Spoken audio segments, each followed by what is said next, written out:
Hello dear friends, आज का हमारा टॉपिक है एलसीएम और एचसीएफ। एलसीएम और एचसीएफ एग्जामिनेशन के पॉइंट ऑफ व्यू से बहुत ही इंपॉर्टेंट टॉपिक हैं और आज हम दोनों के बारे में ही जानेंगे, कुछ क्वेश्चंस भी सॉल्व करेंगे जिससे जब आप एग्जाम देने जाएं तो किसी तरह का कोई कंफ्यूजन ना हो। पहले जानते हैं एलसीएम के बारे में। ठीक है, लीस्ट कॉमन मल्टीपल। इससे पहले मल्टीपल का मतलब जाने तो लीस्ट होता है सबसे छोटा, कॉमन आप समझते हैं, और मल्टीपल होता है गुणज या गुणांक भी आप बोल सकते हैं। ठीक है, तो हिंदी में हम बोलते क्या है इसको? लघुत्तम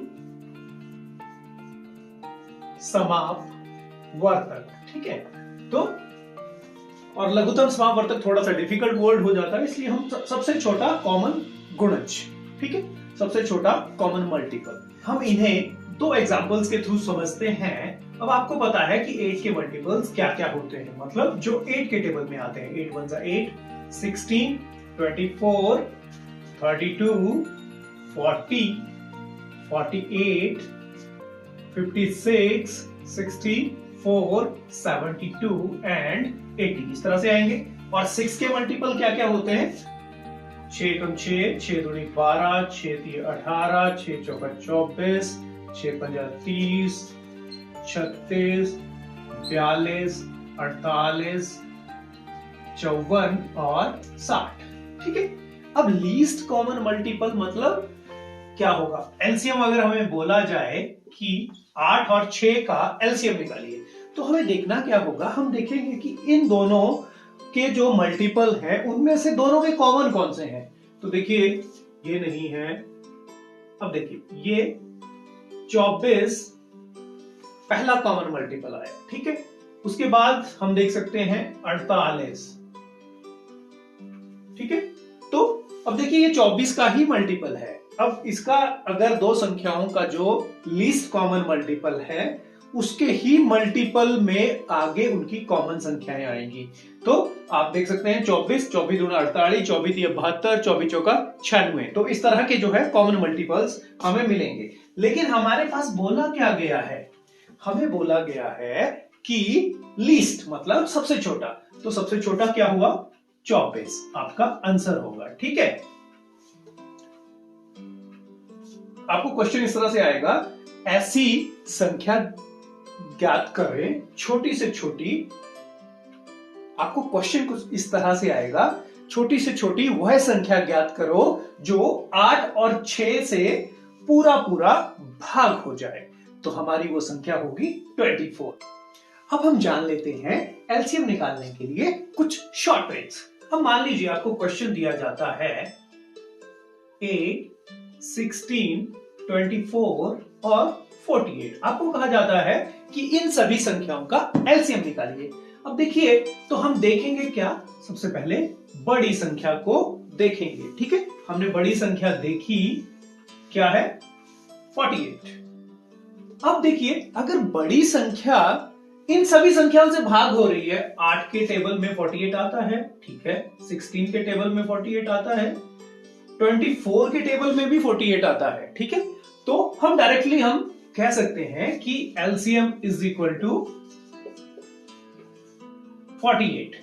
तो एग्जाम में क्वेश्चन इसी तरह से आपसे पूछे जाते हैं कि आप कंफ्यूज हो, आपका टाइम कंज्यूम हो। लेकिन अगर आपको शॉर्ट ट्रिक्स पता है तो आप क्वेश्चंस को इजीली सॉल्व कर पाएंगे। अब हम जान लेते हैं ट्रिक नंबर 2।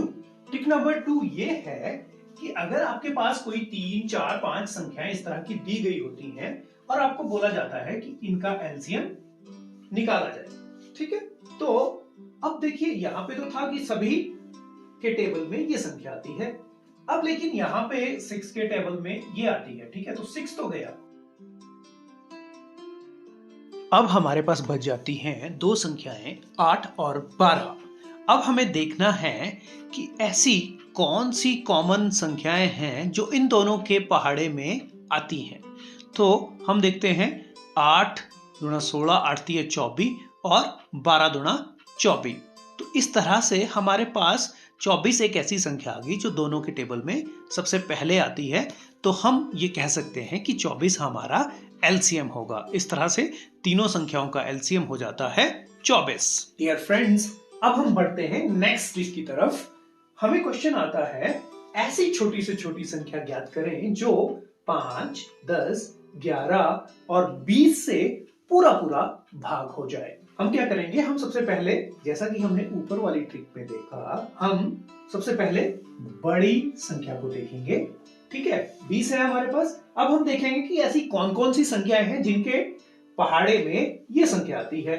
तो 5 के पहाड़े में 20 आता है, हमने काट दिया। ठीक है, उसके बाद 10 के पहाड़े में 20 आता है, काट दिया। ठीक है, तो 11 जो नंबर है, अब इसका और इसका हमें एलसीएम निकालना होगा। ठीक है, तो हमें हमेशा ही इस बात का ध्यान रखना है कि दो संख्याओं में से अगर एक संख्या प्राइम नंबर हो, अभाज्य संख्या हो, तो उसका एलसीएम आप कोई फैक्टराइजेशन नहीं करेंगे, डायरेक्टली उनको मल्टीप्लाई करेंगे, क्योंकि इस संख्या के आगे कोई गुणनखंड नहीं होंगे। तो अगर हम बात करें तो इसका एलसीएम आ जाएगा 220। 20 गुना 11 बराबर 220। तो अब देखिए, अगर आपको टेक्निक नहीं पता है तो आप इसको बहुत लंबे मेथड में जाएंगे, बहुत सारा टाइम वेस्ट करेंगे। तो अगर हमें शॉर्ट ट्रिक्स पता है तो हम क्वेश्चन को चुटकियों में कर देंगे, और बाकी बच्चे जब तक इस क्वेश्चन को करेंगे तब तक आप 5 से 10 क्वेश्चन कर चुके होंगे। अब आइए हम एलसीएम निकालने का पहला मेथड जान लेते हैं, वो है प्राइम फैक्टराइजेशन मेथड, जिसको बोलते हैं अभाज्य गुणनखंड विधि। अब हमारे पास क्या है, 3 संख्याएं हैं, इनका हमें एलसीएम निकालना है। ठीक है, तो सबसे पहले हम क्या करेंगे, हम प्राइम फैक्टर्स निकाल लेंगे। अब देखिए 24 के फैक्टर्स क्या होंगे, प्राइम फैक्टर्स मतलब हम कहां से स्टार्ट करेंगे, 2 से। अगर संख्या सम है, तो संख्या सम है तो हम 2 12, 12 को 2 से मल्टीप्लाई करेंगे 24 आ जाएगा। अब देखिए अभी भी सम संख्या है तो 2 को किससे मल्टीप्लाई करें कि 12 आ जाए। 6 से अभी भी सम संख्या है तो 2 को किससे मल्टीप्लाई किया जाए, 3 से। अब 3 क्या है, हमारा नेक्स्ट प्राइम नंबर है, तो 3 से हम करते हैं, तो 3 एकम 3। ठीक है, अब हम करते हैं 15। तो 15 कैसी संख्या है, ऑड नंबर है, विषम संख्या है, तो हम 3 से ट्राई करते हैं। क्या 3 के टेबल में 15 आता है? यस आता है। ठीक है, तो 3 5 15, 5 एकम 5। ठीक है, तो 15 के फैक्टर ये हुए। अब है 20। अब 20 देखिए सम संख्या है, 2 से स्टार्ट करेंगे, 2 दा 20, अभी भी सम है तो 2 से करेंगे, 2 5 10। ठीक है, तो 5 भी एक प्राइम नंबर है जो किसी और के टेबल में नहीं आता है। तो इस तरह से अगर हम देखें तो हमारे पास 24 के फैक्टर्स आ गए 2 इंटू 2 इंटू 2 इंटू 3। ठीक है, और 15 के आ गए 3 गुणा 5, और 20 के आ गए 2 गुणा 2 गुणा 5।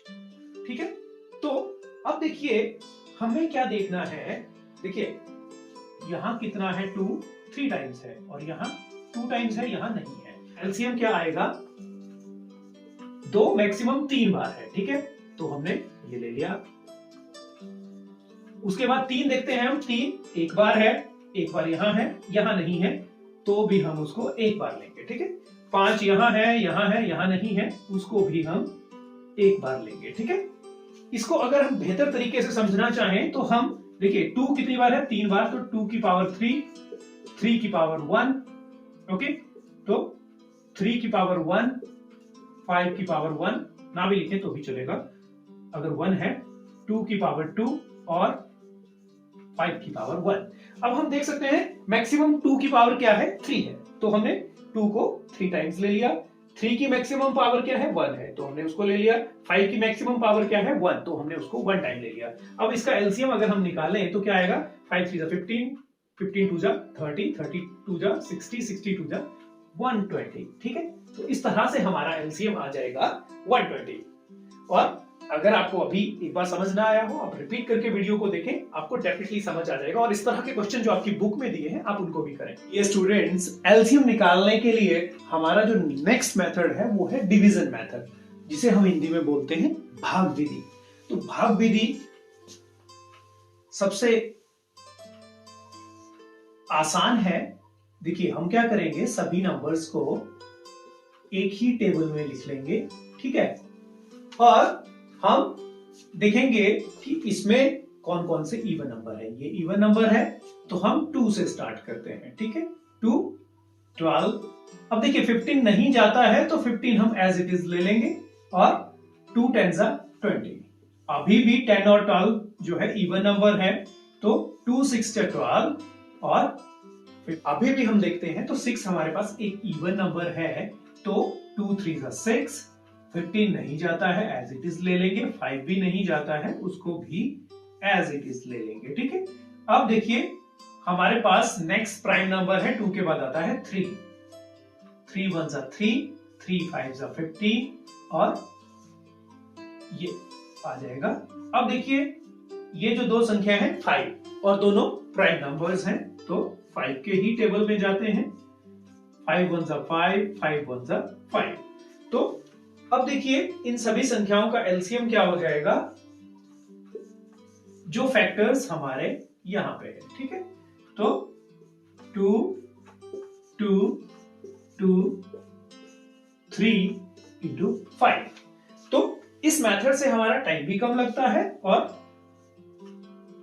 2 2s are 4, 8 24 5 120 इसका मल्टीप्लिकेशन आ जाती है। तो देखिए सेम क्वेश्चन हमने पहले फैक्टर मेथड से किया था, और अभी हमने किया इसको भाग विधि के द्वारा। अब आपको जो विधि ज्यादा आसान लगती है, और क्वेश्चन के ऊपर भी डिपेंड करेगा कि कौन से क्वेश्चन में कौन सी विधि जो है सही रहेगी, तो आप दोनों का मेथड्स का यूज अपनी सहूलियत के अनुसार कर सकते हैं। ये स्टूडेंट्स, इसको एक क्वेश्चन के थ्रू हम समझते हैं।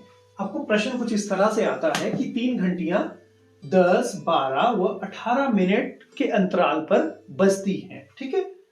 मतलब एक 10 मिनट बाद बजती है, एक 12 मिनट बाद बजती है, एक 18 मिनट बाद बजती है, और तीनों 10 बजे एक साथ बजी थी। फिर एक साथ कब बजेंगी? अब देखिए एलसीएम के बारे में कहीं कुछ नहीं कहा गया है। आपको क्वेश्चन को समझना है कि हमें क्या ज्ञात करना है। वह छोटी से छोटी संख्या ज्ञात करनी है जहां पे ये तीनों मिलेंगी। तो उसके लिए हम क्या करेंगे, एलसीएम निकालेंगे। तो भाग विधि से ही हम निकालते हैं 10, 12 और 18। हमने किया 2 पंजा 10, 2 छिपे 12, 2 नया 18। अभी भी एक सम संख्या है, हम उसी को लेंगे। 5 नहीं आता है, 2 तिया 6, 9 भी नहीं आता है, हम एज इट इज ले लेंगे। 2 के बाद अगली प्राइम नंबर क्या है, 3। तो 5 नहीं आता है, एज इट इज लिख लेंगे। 3 एकम 3, 3 तिया 9।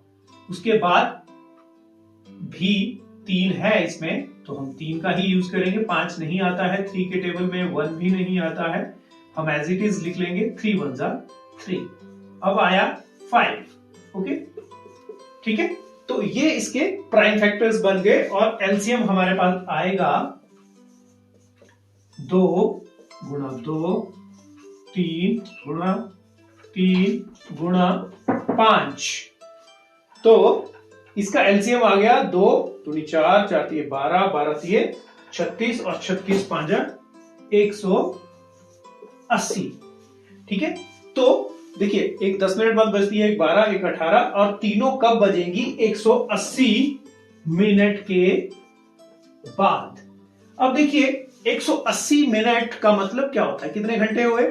180 मिनट को घंटों में बदलने के लिए हम 60 से डिवाइड करेंगे, क्योंकि एक घंटे में 60 मिनट होते हैं। 0 से 0 गया, 6 3 18, तो 3 घंटे। अब 10 बजे एक बार ये बेल्स इकट्ठी बजी हैं, तो अब कितने समय के बाद ये दोबारा इकट्ठी बजेंगी, 3 घंटे के बाद। तो 10 के बाद 3 घंटे कब होंगे, 11 12 1। तो आपका जो सही आंसर होगा कि 1 बजे ये तीनों दोबारा इकट्ठी बजेंगी। अब अगर पूछा जाए कि उसके बाद कब बजेंगी, तो दोबारा फिर 3 घंटे, 1